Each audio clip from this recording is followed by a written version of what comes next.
This was a mess. So the idea started off simple enough. I wanted to take a camera, mount it to something that spins, and spin it around a subject in slow motion. Oh, I think this is gonna work. So then the footage that you get looks really cool, like it did in Matrix, and it's called a bullet time effect.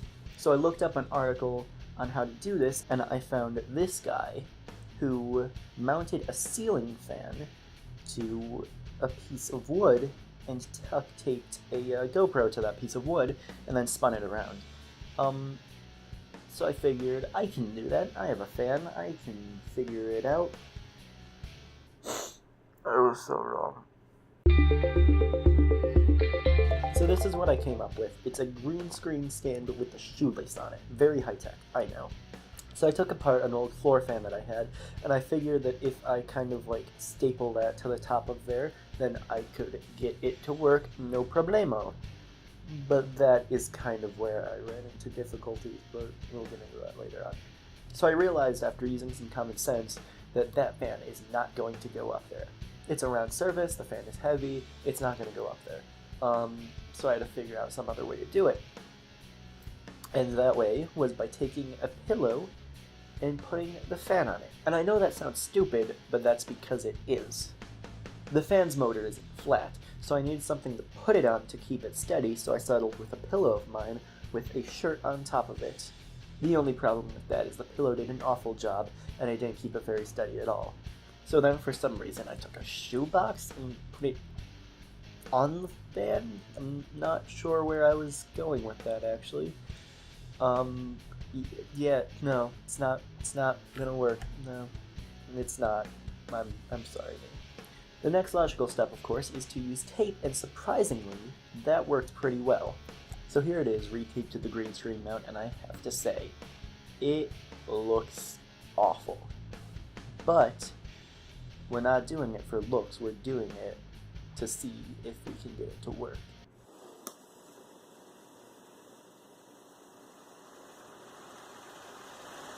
So the obvious progression from there is to tape a pencil to it. Because why not? So here is the final result of my taping the pencil to it. Yeah, got stuck on the cord. Okay, let's see if we can fix that. So with the cord freshly taped to the top thing, we can finally resume our pencil action.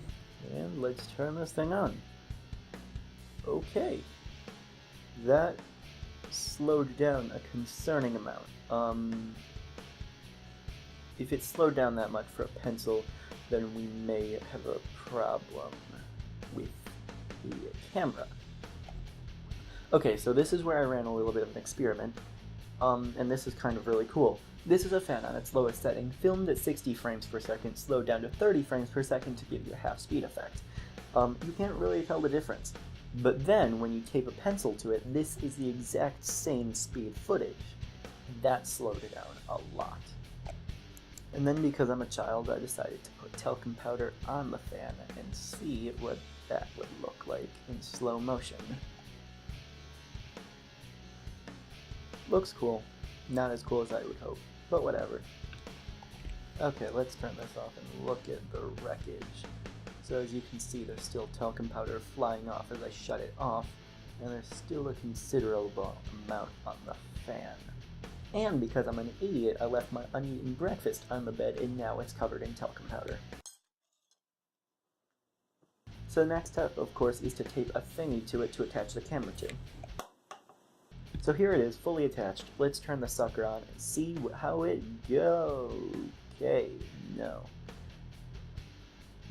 So attempt 1, an extraordinary failure.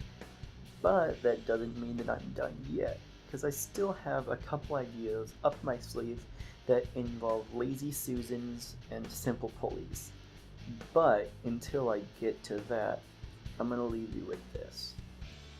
If you have an idea that seems too far-fetched, it probably is, but do it anyway. Because then you get ad revenue from it in the form of videos. Okay. This was fun. Subscribe for part 2.